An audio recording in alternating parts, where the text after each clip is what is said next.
My name is Jessica Johnson. This is Junae Hamer-Kafka. Armin Tolentino is, there's Armin, awesome. Okay, and Lance Cleland is in the house with us tonight. We'd like to welcome you to the 27th constellation.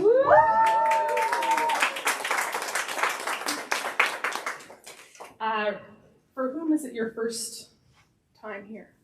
Oh my gosh!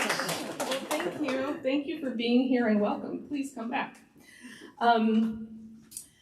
We come together tonight on and with the lands of the Multnomah, Cathlamet, Clackamas, Tumwater, and Walla Cascade bands of Chinook, and Tualatin, Kalapuya, and many other recognized and unrecognized Native nations of the Columbia River, and we acknowledge the responsibility of restoring Native lands and lives.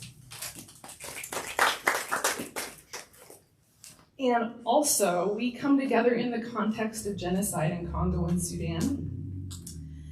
This is our first time coming together during a ceasefire in Gaza, which we're of course happy to be,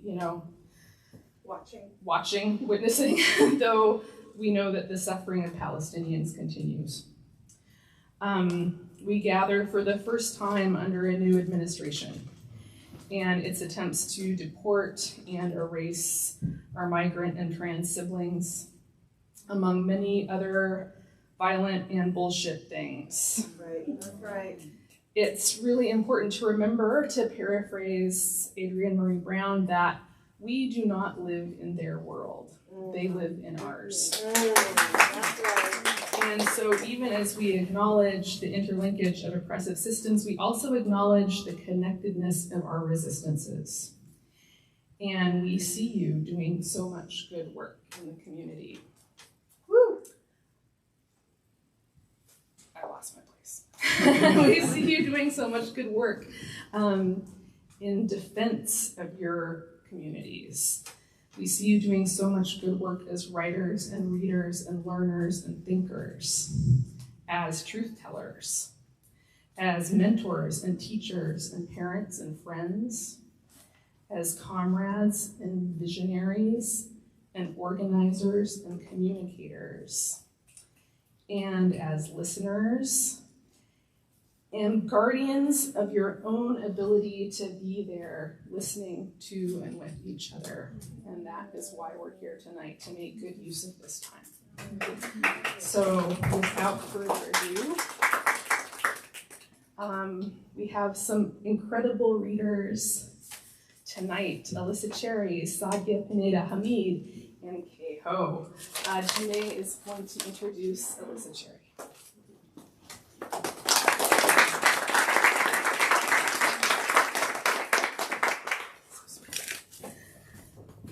Tonight is also special because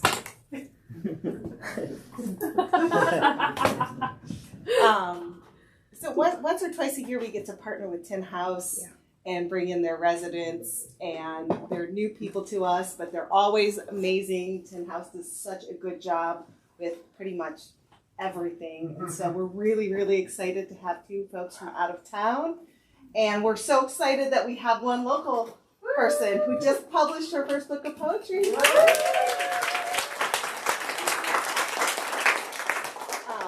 And Allisa was able to slide in because we just had a change of plans, and just perfect. I don't know if you know this, but I was thinking about this, thinking about how awesome it is that you're reading here. You're the first person I met in Portland when I moved here. I moved to Portland in 1997. From Michigan, and this was back when you could get a job by taking yourself and a pen to the mall, asking for a job application, which was torn off of a notepad that some young person pulled out of some nasty, dirty junk drawer underneath the counter.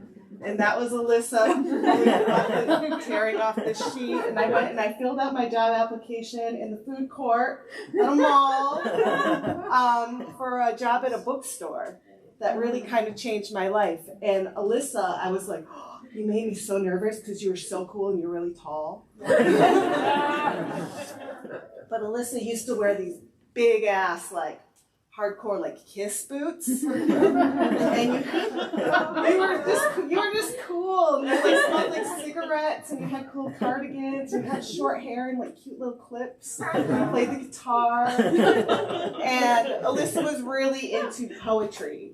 And I was so impressed. And I had moved here and I was like a messed up kid. I didn't know what I wanted to do, but I knew I loved reading. And I met this person who was like, oh, I love poetry. And you could like just recite poetry. And you were responsible for like curating the poetry section. And it was like so special. You just tended this poetry section. And anyway, you were like this magical person to me when I was young and moved here. And so it's really cool to be able to introduce you. Allisa Cherry, her was raised in a irradiated desert town in a rural religious community in the Southwest where much of her poetry takes place. She has a really cool life story, too. She is a 2024 recipient of the Wheelbarrow Books Poetry Prize awarded by the RCAH Center for Poetry, and her work has appeared in journals such as the McNeese Review, Tri-Quarterly, and the Penn Review. She lives in the Pacific Northwest, where she teaches workshops for immigrants and refugees transitioning to a life in the United States, and serves as an associate poetry editor for West Trade Review. Thanks. I can't wait to hear these poems.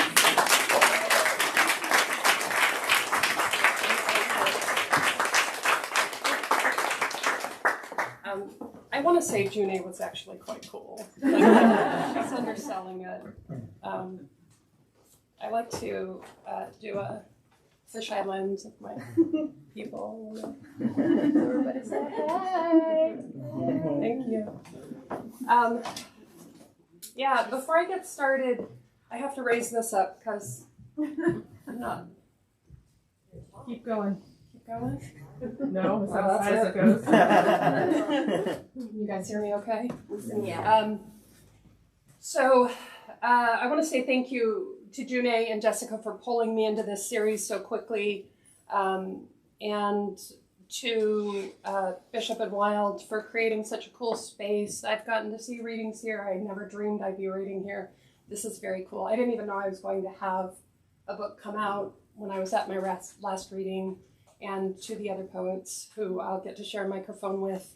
And I really want to thank everybody for coming out, because I'm aware that you could be a lot of places tonight and you're choosing to be here. And I do think, even though I can't figure out what can make a difference in this chaos right now, I do believe that coming together to support each other as we make things, and I think that can, I hope that can make a difference. So I feel so happy to see so many of you here supporting us, and thank you for coming out. So I'm going to read from my new book, Exodus of Sparks. This book was conceived as a braided elegy that explores the loss of a brother to an alcohol-related car accident, a father to downwinder-related cancer, and the collapse of a system of faith. And it's mostly set in the rural religious town I grew up in. And the faith I grew up in is Mormon, so I might contextualize a few terms because I'm a teacher, and it's hard to listen to poetry if you miss some terminology. So I'll probably contextualize a few small things here and there. And I hope you don't find it condescending. I have some Exmos back here. I'll be able to keep up, but the rest of you might need a little bit of an assist. But the first poem I'm going to read is called Still Small Voice. The June bug she finds tangled in a knot at her scalp has sticky legs and a carapace so thick she can hear her fingernail click against it. When she reaches up to scratch the tickle in her hair and startles her praying family with a scream, does her father think the Holy Ghost moves through her? The Holy Ghost does not move through her.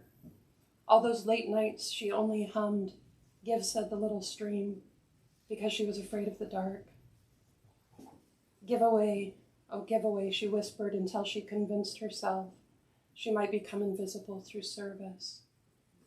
And outside her window, where the wind moved through the eucalyptus that baked all day in valley heat and scented the yard with honey and pine, she decided the Holy Ghost could live there, not within her, but near, and between them, a curtain she could draw.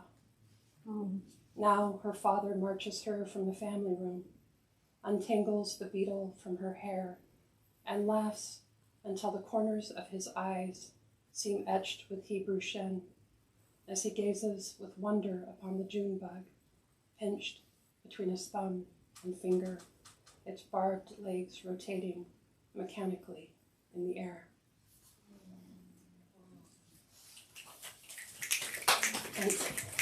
And, my granddad had a cabin up in the Mogollon Rim, and very near to where Zane Grey, who was an old Western writer, had a cabin, and we weren't allowed to read Zane Grey because he was really hard on Mormons. But this poem is set up in the Mogollon Rim. Light falls at an angle along the forested path like knives sliding into a knife block. And my father's swollen knuckles threaded between my small fingers puts an ache in my hand. I spent a sleepless winter watching the moon outside my window grow fat and thin, while my father lamented his dead son. Now I am, you might say, afraid of him, as we set out like Isaac and Abraham, our faces red with cold. When we arrive where the pine grove splinters into a clearing, a quiet descends around a mule deer giving birth. Her wide eyes fixed inward, her burnish undulating over the motion of an unborn fawn. A sprint coils in my haunches, my tongue drops from the soft palate of my mouth. I want to rush toward this swollen moment, but my father is already pulling me back into the tree line, whispering hush. All right, so as I mentioned, my dad was a downwinder, and that was a term that was given to people who died of cancers because they lived in a downwind area in the Southwest where all the nuclear testing was happening. For context, my dad was born in 44 and died in 93. The Manhattan Project started in 45, and the last nuclear test in the United States was in 92. So my dad was 49 when he died, and the entire arc of his life happened within the context of nuclear testing. All of his siblings, there are 5 of them, they all died of downwinder-related cancers. And my mother received $50,000 when my dad died. And he was just one of, thousands and thousands of stories like that. And so I wrote a sequence poem about his chemotherapy called Daughter of Downwinders, and I'm going to read the first section of that, called Daughter of Downwinders 1. Mind pitted by the fentanyl drip, dripping reprieve into his burning body, my father loses the thread of time and mistakes me for a stranger, standing beside his hospital bed. I tell him, remember, I'm your daughter, and he demands that I prove it by showing my back to him. So I, obedient to the very end, turn, unbutton my blouse, and tug it down till the small, worn stones of my upper spine and the shadows between my shoulder blades are revealed to him. But before all this, I once brought my guitar to his room so I could play for him. Halfway through the first song, my throat opened like a gate and a stone fell out.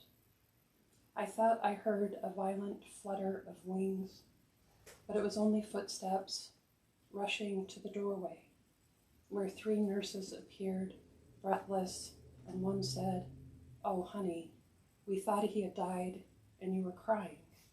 And my father couldn't stop laughing.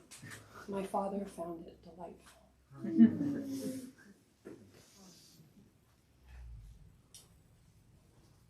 So centered to this book is a sonnet crown in which a disembodied eye exhumes the body of Moses from an undisclosed location in Judea and transports him into the deserts, the high deserts of Apache County, Arizona.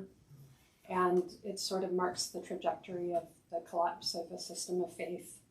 And I'm going to read from it. There's usually not like a Hebrew Bible stand in the crowd, but I'm going to read from this because it is kind of, it's integral to the overarching narrative of the book. So I'm going to read the last in this series.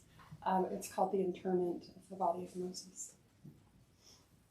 The final ember escapes from the bramble, but the bramble remains burnt and twisted on the canyon's rim. And the moon rises, centered in its ashy branches, pale, whittled, anemic, the ghost of my heart in my ribcage, drumming, let go, let go, let go. Sweet faith, I don't know who I am without you, unrecognizable, without land or family.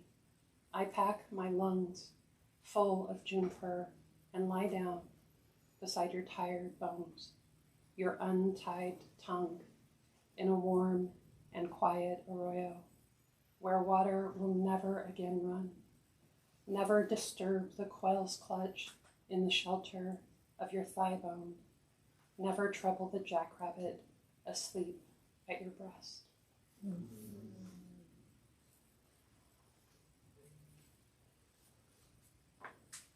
Cuckoldry.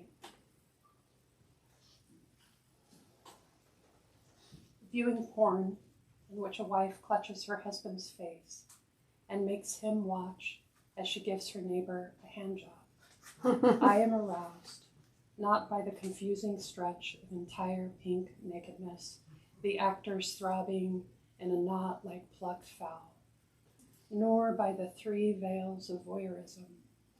Instead, it's the quality of pretend shame, shifting across the husband's face, like mist skirting a shallow body of water that moves me. How he forgets and then remembers to emote when his wife calls him weak, when she says, "You like that, don't you?" This world can be hard on a cuckold. Maybe he gets through these moments the way I survived my marriage, creating grocery lists, checking my phone messages, browsing nature clips on the internet, where I once found a video of a cuckoo hatching among another bird's clutch and was stirred, not by the abandoned bird, nor the way it struggled as soon as it emerged, hopelessly fragile and pink, to twist and writhe and shove the other eggs from the nest before they hatched. Sometimes in my human heart, I resent how nature conspires to feed itself. But as the cuckoo bulged beyond the constraints of the bower, a perfect yellow ring grew around her eye, encircling both moat and beam, and her song grew lovelier too. Each trill became a hollow reed for another trill to push through.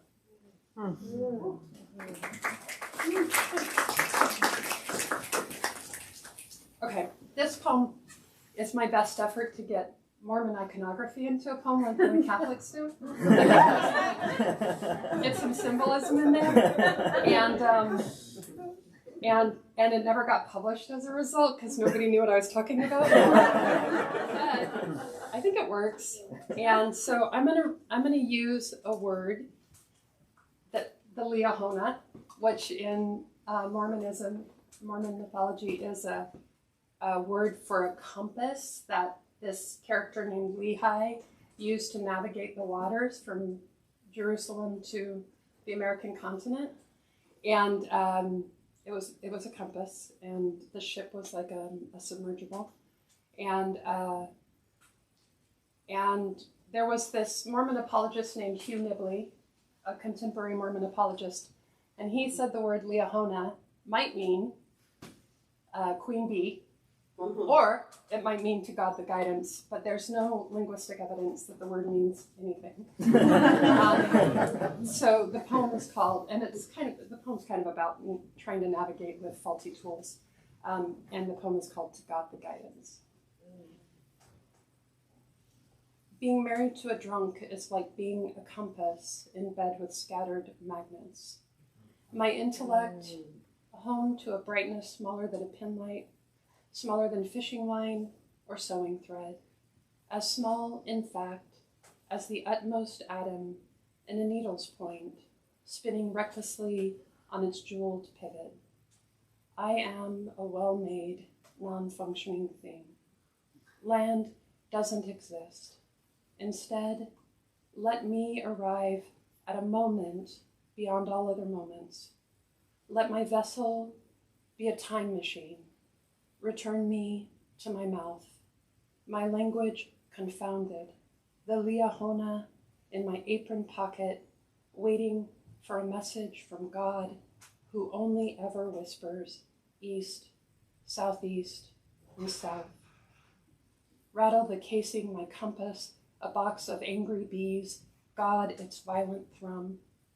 Pray the fondant plug is not consumed until the hive softens to its new queen, that life doesn't end in a honeyless collapse, that a young wife doesn't wander the waters with a wooden box full of dead bees.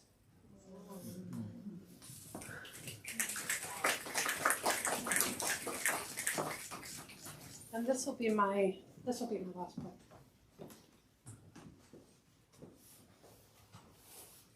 Hospitality. I bob like a float in the Great Salt Lake unsinkable, where the gulls that once saved my people's crops from a cloud of grasshoppers rise and drop for brine shrimp, shattering the thin crust that lies over the shallows. My father lived by the laws of hospitality.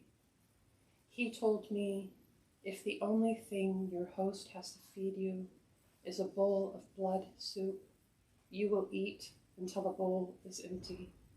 He said everything you have, you must share with strangers. If you sat beneath the shadow of his roof, he would salt your food from his own salt shaker. Because I am my father's daughter, I opened my door to you, red-faced, hang-dogged, your Peterbilt cap in hand, and I offered what I had, fresh sheets in the spare bedroom, water from the tap, tomatoes so ready they split open on the vine. But what you took was none of those things, baby, and later none of that. What do I mean when I say I am my father's daughter, a thing as necessary and inexpensive as table salt? I never want to rise from this body of water to feel my weight return to me. Each salinated abrasion received through these guest host transactions sings a battle hymn, onward, onward, while my heart hardens like a starched brocade because of the way you received without mind or mercy, because of the way I cannot keep myself from looking back.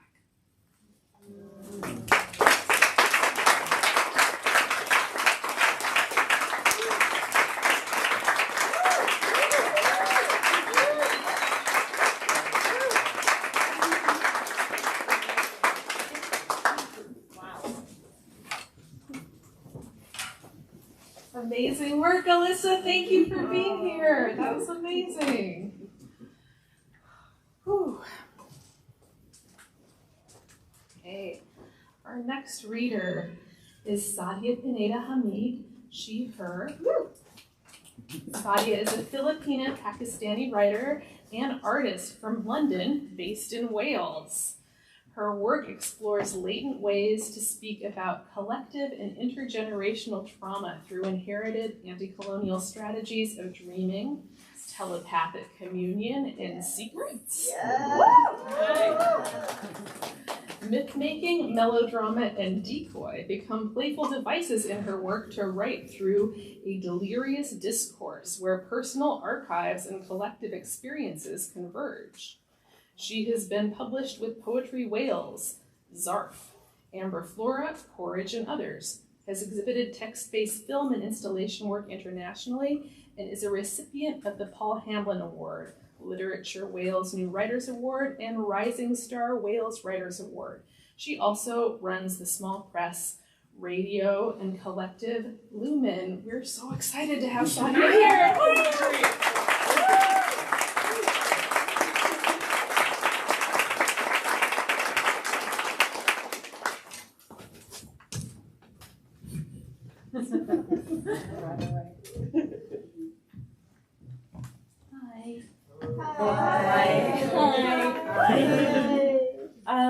Yeah, a bit of context. The extract I'm going to read is from the beginning of the novel that I'm working on as part of the Tin House residency.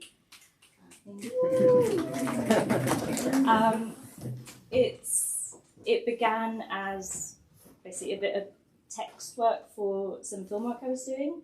I'm primarily a visual artist, which is why my bio is a little wanky. Yeah, it's not very, it's a different vibe here. But it began as just a little exploration or reflection, I guess, on kind of post-structuralism and the way that kind of language kind of ruptures within itself, and relating that to my parents' experiences immigrating to the UK and why it's really difficult for them to talk about their immigration stories. Over my entire life, they won't tell me anything about it, and you really have to dig it out. And then just very, very randomly on a car ride, they tell you something absolutely traumatic, something, and they expect you to just handle it. But then also really interested in the heritage, particularly my mum from the Philippines, where dreaming, secrets, kind of secret languages, they're all such easy passageways for talking about trauma, actually. And really, there might be something about the displacement or the migration to the UK or the colonizer that means that we kind of lose our fluencies in it.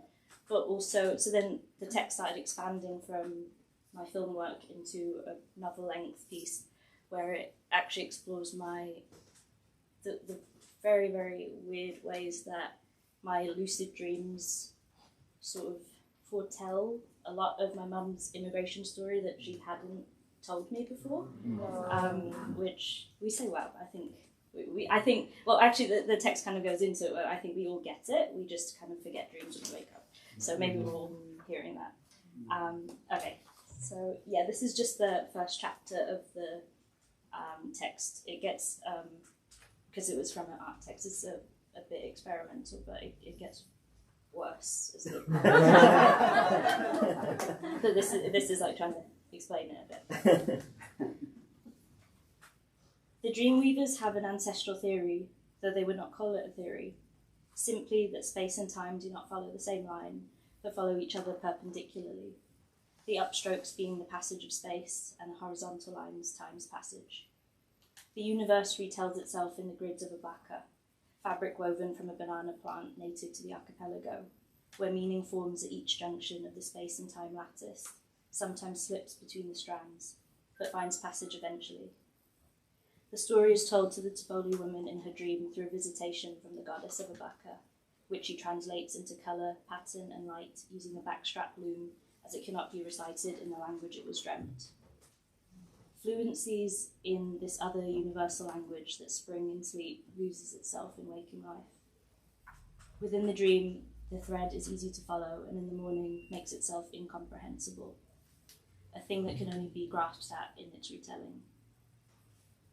My mother's Barat Saya camisa was made of piña, a fabric from pineapple leaves, displaced by the Spanish in the 17th century and cultivated in the Philippines since.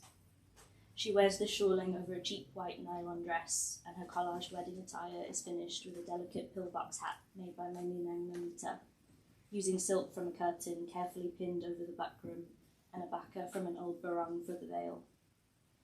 Before my parents enter the registry office, Nanita unfolds it over my mother's face, and the women look through the weave into one another and out the other side, where I now find myself attempting to witness the sheen of my mother's eyes through the sheer. I now find myself writing about my mother because I write in her name. Pineda, once so estranged that growing up I thought that it was not possible to hold. I've not called it, I've never called myself it, a name that does not sit harmoniously with an Arabic name, that does not look how I look, a maiden name erasing itself over time with each Tita taking their husbands, a name to be exchanged through matrimony for citizenship, a relief to be rid of after my Lolo's passing, and other times inexplicably treated as a secret word. I've never known it intimately, but suddenly it calls me without asking. My eyes flicker behind their lids, having spent the early morning on an essay I almost forgot to write on a book I never read. My pen, like a dowsing rod, idles over the lecture handout, practicing cursive as a means to stay awake. The uninterrupting flow swells into a signature. Sadia swathes into Hameed and joins into the next attempt, the shapeless curve spiking into deliberate embellishing loops or drawling towards the page's edge, then centering each time I catch myself from falling asleep. Then I wake with my chin resting on my chest, a dull ache in the back of my neck, and my lecturer's voice seeps in. Philippines was almost untranslatable. Then he moves on as if he had not said it at all. I raise my hand and ask him to go back one slide, a list of texts by Helene Siksu. I restart from where I left off, begin to write the book's name down, and like a distant turn of a key, my hand instead writes my middle name into the signature. One morning, light from the window wakes us together. The hazel tree outside acts as a net curtain, letting just enough sun in from between the branches and their offshoots. The gauzy light permeates so gently, knowingly, billows about the two of us in what feels like an impossible breeze. My mother says, "You should paint it, it would be nice.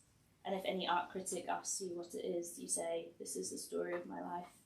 Small branches from big branches lost in each other."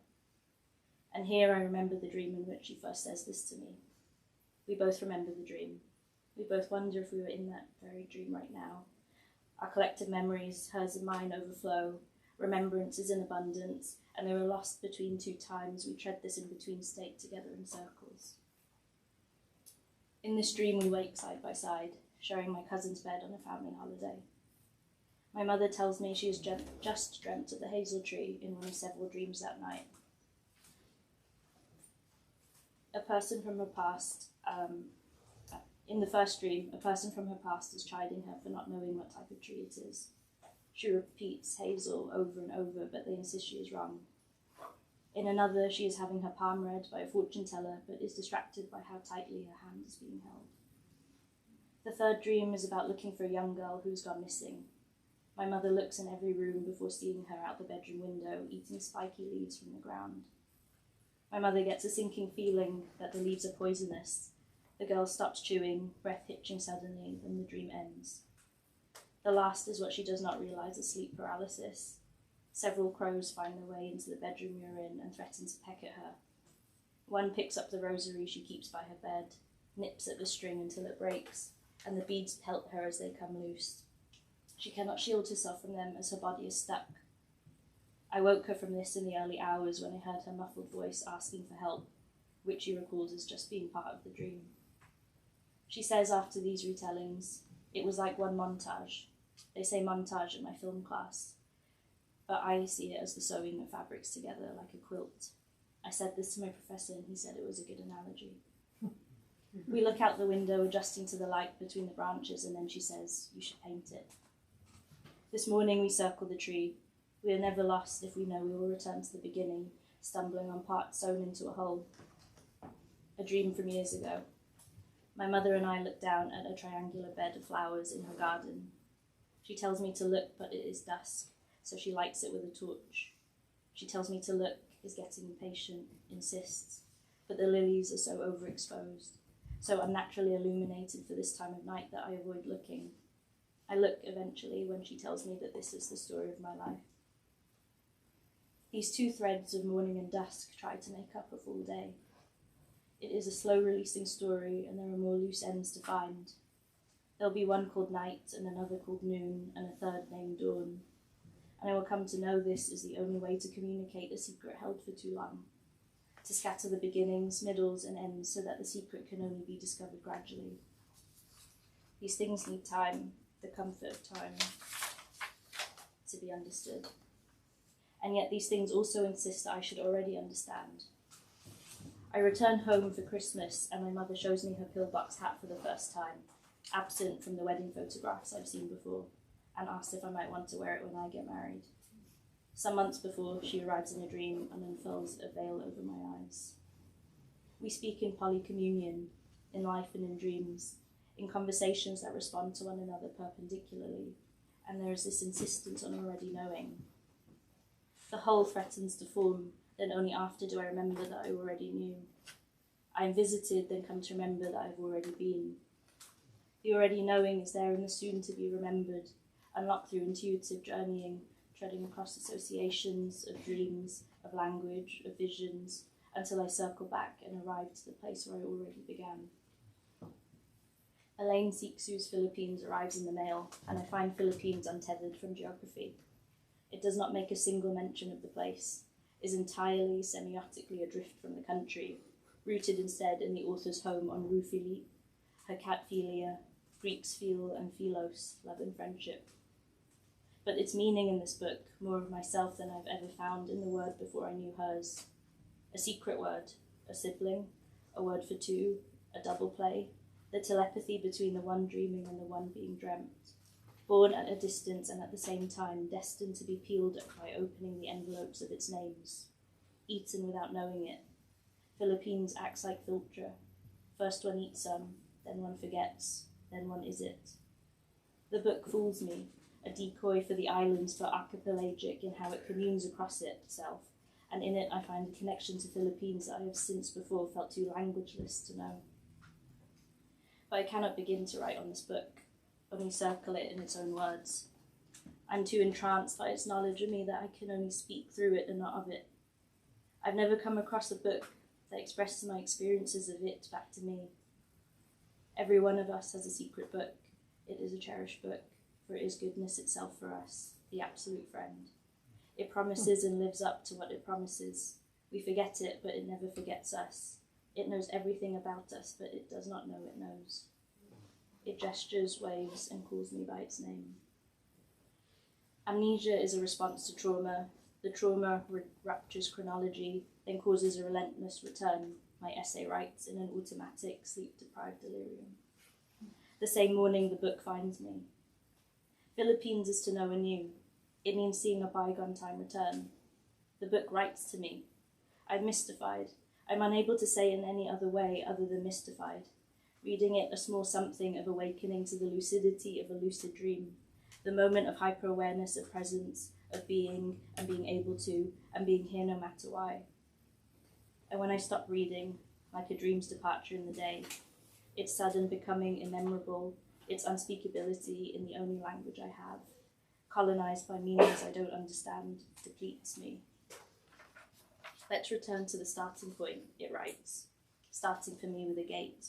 We are always on one side of the bars, look on the other side. A memory that I had forgotten was a memory. I am pressed against iron bars, straining to look down at my Lola's home shrine to Our Lady of Guadalupe. Candles, flowers, the statuette herself are laid out on the ground floor inside a caged chute running adjacent to the stairwell, designed to allow light through to each of the 4 floors of my mother's childhood home. I now look up to the top, to the piña fabric draped about the window and muting the sun.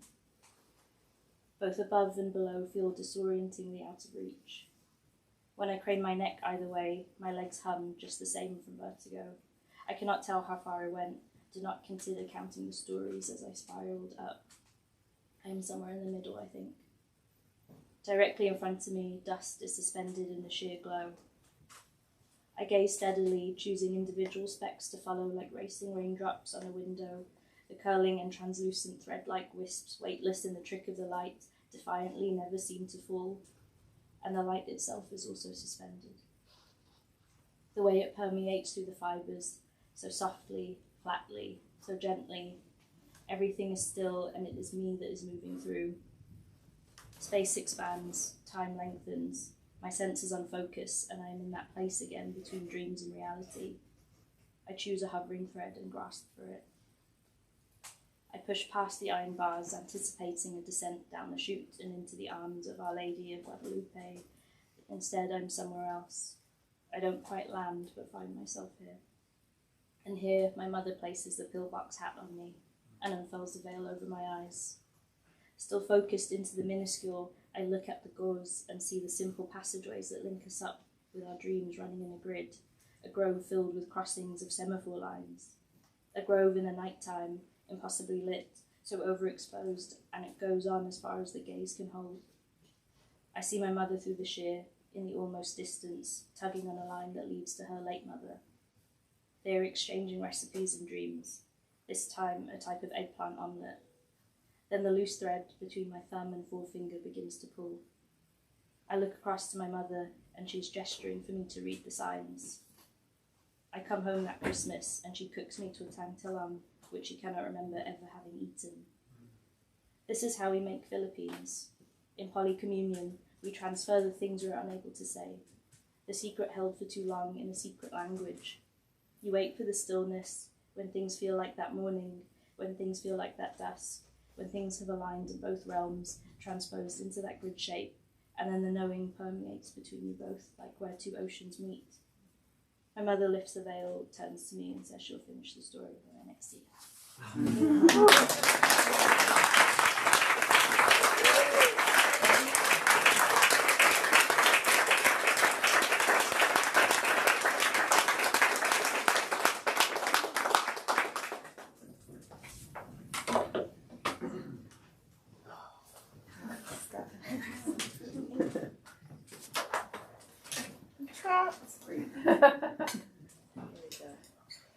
That was awesome. You can kind of tell that you're a visual artist. It's like so many strong images, and yet it was like really dreamy and magical. That was cool to go back and forth between those two places in the writing. Please help me welcome Kay Ho.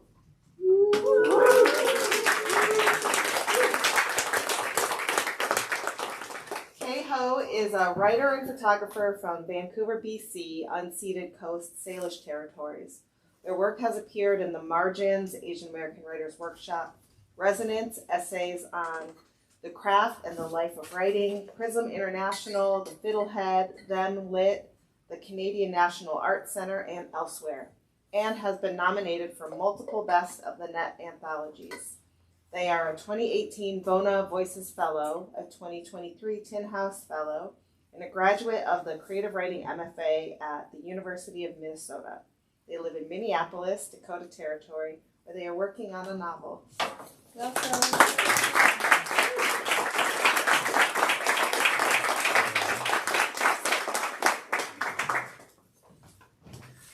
Hello, everybody. Hello.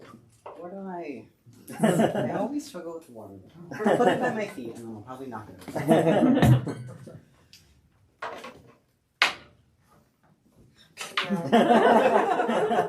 It's good to know. It's really, really nice to be here. I feel so honored to be reading with you two. Those were incredible readings. And thank you, June and Jessica, for having me. Bishop and Wild as well, and of course Lance and Ime and Tin House. I feel There you go. I feel really lucky to have this month to spend in Portland, working on my novel. Portland, you are so cute. Also, I'll talk a little bit about my work in a second, but I am writing a novel about a road trip. So if y'all have any kind of recommendations, secrets, anecdotes about road trips, playlists, favorite movies, please let me know. I'm very excited to hear and kind of gather my road trip mood board. So I'm going to be reading from my novel that's in progress, and it follows a Asian Canadian photographer, and they're driving across Turtle Island, Canada, and then the US, from the west coast to the east coast, to uncover the storage unit that holds their twin brother's belongings. They've been estranged from that brother, and that brother died a year ago, and so they've been kind of summoned to kind of recover some of these family artifacts, and also in the process of the road trip, reckon with some of their memories about their family, the kind of estrangement that caused the distance between the twin siblings, transness, and it's also taking place in COVID. So there's a lot happening. It's kind of my sad gay novel, and that's what I'm working on while I'm here. I'm going to be reading, so that the book is broken up into 3 parts, and part 2 is that road trip. Part 1 follows the twins from birth to when they're 18 and they kind of split apart, and then part 3 is when the main character arrives in Maine and then has to kind of wrangle with the storage unit. So I'll be reading the beginning of the book, which is the part where the twins are born. So this is part 1 of Passage. There was no Chinatown in Dawes, Alberta. My father liked it better that way. The closest Chinatown was in Edmonton, 1 hour east of us, a straight shot through switchgrass and muskeg down Highway 60. People said Dawes was a town, but it was more like a glorified truck stop. 1,500 residents, 2 liquor stores rotating Coors and Molson, and the lowest gas prices in all of Canada. It was the kind of place where people noticed if you weren't from around, but no one did anything about it. Downtown was 3 traffic lights and a short strip of motels trying to out-cheap each other. Budget Hut Inn and Prairie 8+, Super 8, and Best Value West. If you wanted to splurge, you went to a Econo Lodge. Everyone who touched Dawes was trying to get someplace better. We lay 11 hours inland from the Pacific, provided you survived the Rockies in between. In the summer, we stank of hot fuel. In the winter, the iron chill of snow. The mountains rose craggy and glinting between us and the coast, and people chased or loathed them. Either way, money came in. RV families straining for Jasper, hollow-eyed white guys with dirty beards and secret trust funds, native girls headed anywhere bigger than home, and truckers most of all. They steered through dust clouds and time zones and landed on us.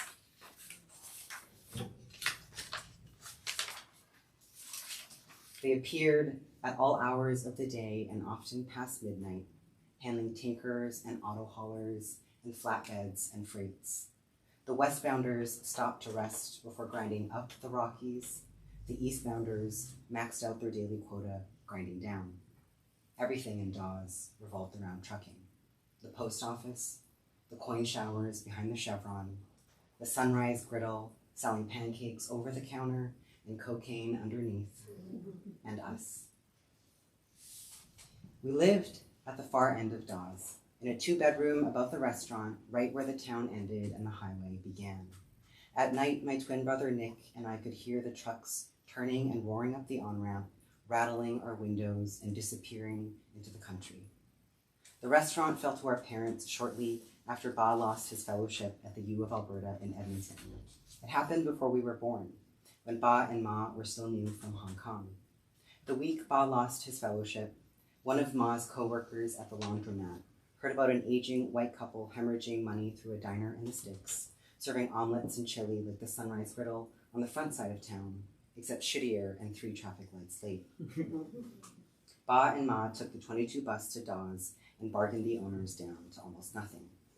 Our parents tried the old way for a while, hash browns and Heinz, but soon figured that the truckers craved novelty and had money to spend.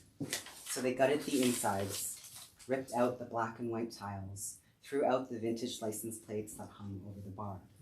drained the last of Ba's stipend to buy a wheezing '84 Dodge Caravan, and crawled through Edmonton foraging back alleys and thrift stores. When the renos were done, they carved an archway out of a dumpstered cherry wood bed frame, slapped a bolt of red silk over top, and tacked up the chinkiest name they could think of.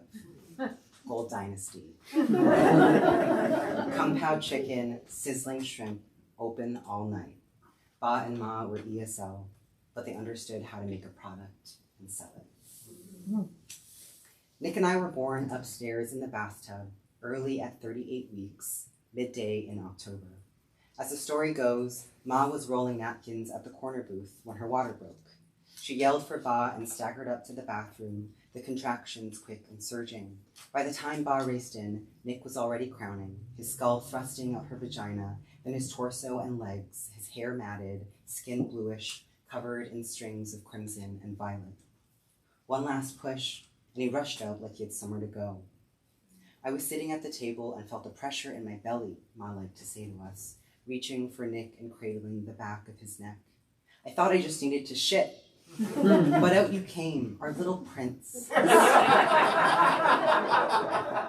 little prince, straight from my asshole.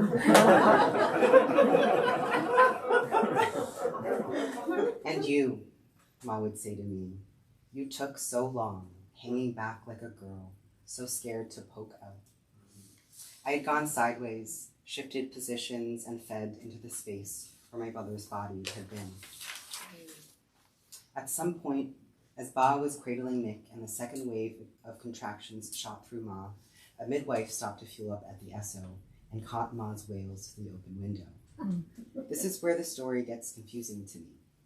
The midwife hurried into the restaurant, crashed upstairs, and pressed her hands against Ma's belly, rotated the outline of me until I came out 2 hours later.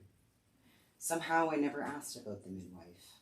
At the time, I wasn't interested in the details beyond my brother and me. How had she known to find the door to the stairs? How had she heard Ma over the crush of the highway? How had she deciphered the cries of a woman coaxing a new shape into the world?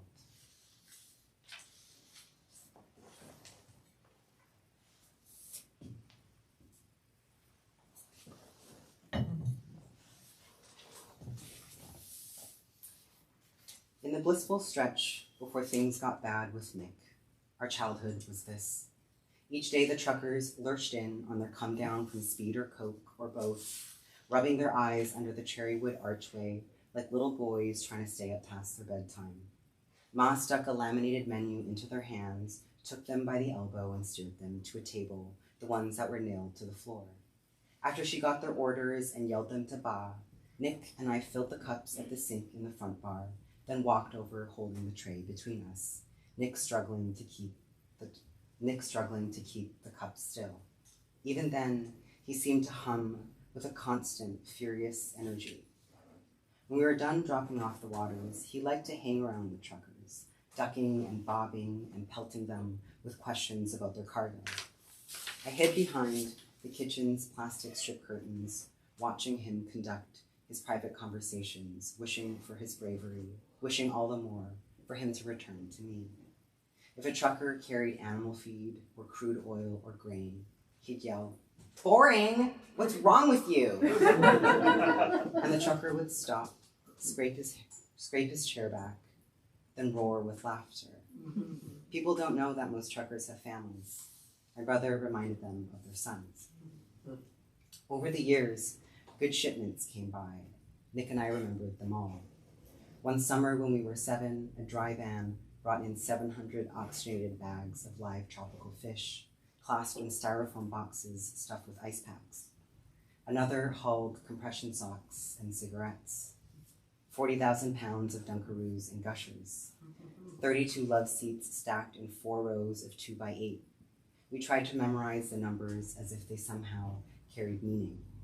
Once, Nick waltzed back to me and wiggled his eyebrows and said, "Radioactive milk." Another time he twanged 68 human hands in a country accent I hadn't known he could mimic. I believed him because I believed him. He was my twin, my older brother. Why would he have any reason to lie? Me, I wondered about the drivers. I wondered if they fell asleep at the wheel, if they listened to the radio as it washed in and out of range, if they had daughters, if they whittled snowflakes in December.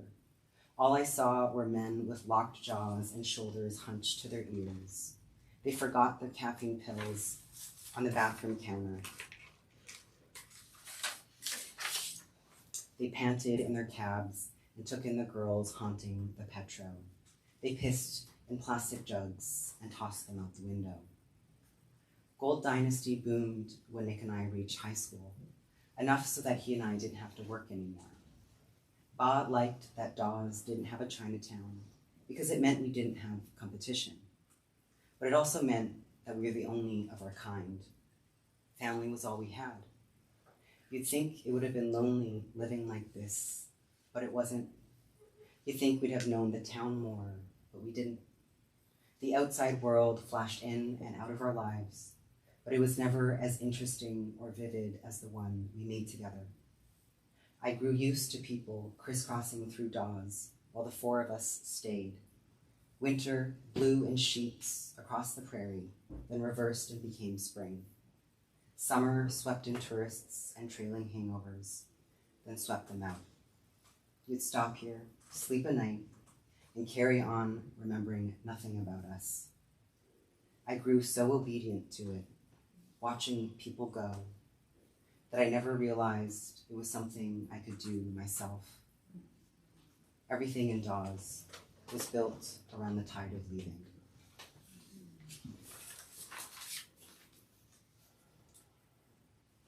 I didn't think of myself as a girl. Back then I was just a glance. Girls came into the restaurant, pink and frilly, trailing their families. That was the one thing I shared with them, being good at being told what to do. We sat and listened and spoke only when spoken to. We began at the ends of sentences. Still no one heard us. Sometimes I wondered if those girls had brothers who swallowed them up like mine. Boys with small chests and squeaky voices, eyes fastened to their fathers. They ignored their sisters, stole their cups of water, and gulped them down. I wondered if the girls ever wished their brothers away. Would I be more loved without Nick around? More real with him gone? I saw native girls, too, the ones at the Petro, who got picked up and dropped off at night. They weren't like the tourist girls, though they might have only been a handful of years older. They smoked cigarettes on the curb, drawled at the men fueling up at night, came in all shades of light and brown and black. Sometimes they climbed up the truck steps, leaned through the cab window, and slapped the men's faces. They flung empty cans at disappearing police cruisers, screamed at tunnels of exhaust billowing away. They were funny and mean and seemed to belong to each other. Once, I overheard one yelling, "You dumb cunt, get your flat ass back here. I love you, okay?" I wasn't sure what was happening, but I liked how she said it, leaning her whole voice into the words and sending them out one by one. I didn't know where those girls came from, but they were always hanging around, and whenever they left, they shouted at each other about where they were going and when they'd be back. They were around until they weren't. Then they'd be around in a different way, flattened on sheets of paper tacked to bulletin boards and gas station bathrooms, wheat pasted to the telephone poles limning the road. For a while, those eyes would be everywhere, staring out and watching, commanding us to look back. I did. I searched for the girls and the faces who came through Dawes. Some wore heavy eyeliner and dyed their hair dirty blonde or cherry red with slashes of fuchsia. Then the season would scatter and a new poster would go up. A blurry image, a selfie with the camera flash harshly grabbing the light. They looked years younger than what the posters said. If you looked closer at the ones who smiled, their teeth were small and sharp. Sometimes, decades later, that was all you found of them. They were girls. They went missing. they were girls. I'm gonna leave it there.